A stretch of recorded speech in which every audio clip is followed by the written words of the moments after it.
Good morning and welcome to my Sprint 7 video. This is my bare bones diagram. As you can see, the collidable class now has a corresponding collision model, and as of right now just a B-sphere, which does inherit from has a collision volume bounding sphere, which inherits from a more general collision volume. Up here are the regular commands, collision commands from last week. I have my math tools going, as well as a visualizer class. If we run it, we see right here, I have an axis with a bounding sphere and a frigate with a bounding sphere. And if they get close enough, they will collide,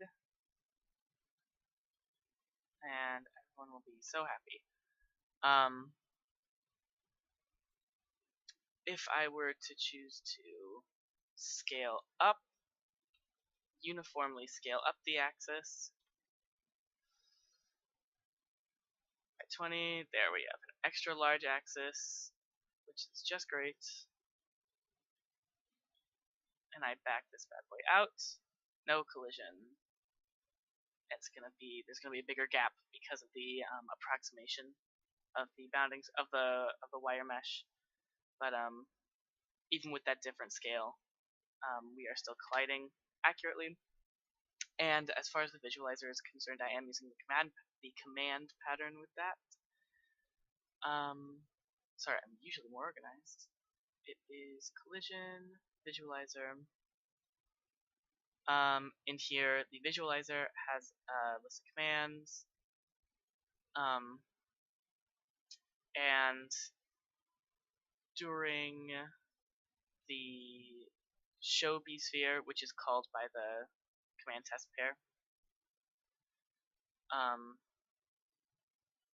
that just adds the command, and then during the visualize all, which is called by the engine, that calls the render B-sphere and finishes up the rest of that. And I'm not too worried about performance with all of this, because during any normal runtime, the visualizer would almost 100% not be active.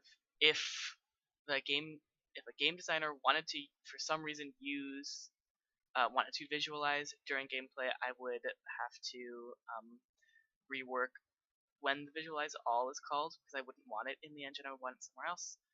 And I would do better cleanup with my commands, but I'm not going to do that now. As far as my demo is concerned, let's just switch over to that.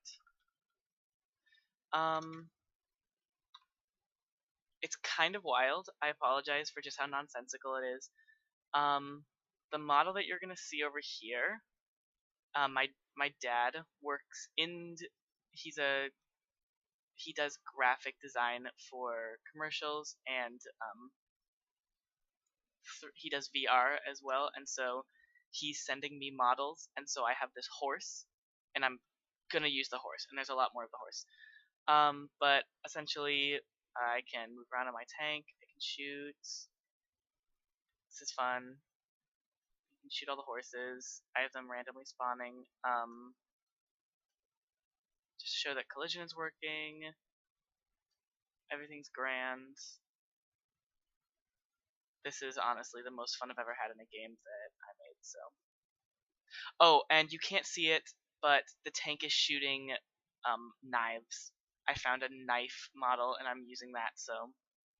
This is the weirdest thing that I've ever made, and I apologize again. One thing that beats a horse, though, is a knife, so there you have it. I believe that is it. All of these spheres. Oh, in my math tools, I'm just starting the collection of